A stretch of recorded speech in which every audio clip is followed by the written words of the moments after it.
आज म खान्छु पतंजलि नुडल।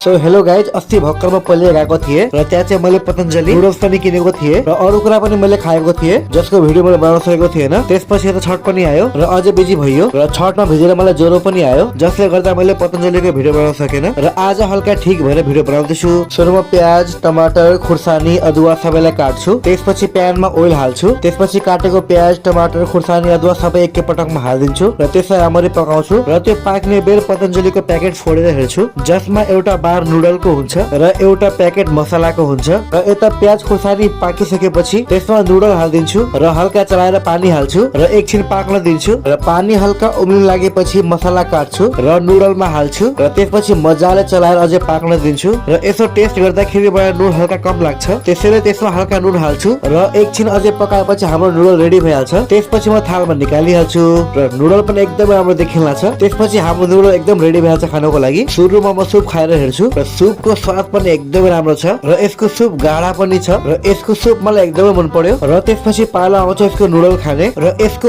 पनि नुडल खाएर हेर्दाखेरि स्वाद चाहिँ उस्तै हल्का हल्का म्यागी जस्तै थियो, हल्का सादा खालकै थियो र तपाईले पतंजलिको नुडल ट्राई गर्नु भएको छ भने कमेन्ट गर्नु होला। भिडियो मन परे लाइक एन्ड च्यानल सब्स्क्राइब गरिदिनु होला। आजलाई यति नै, ल बाइ।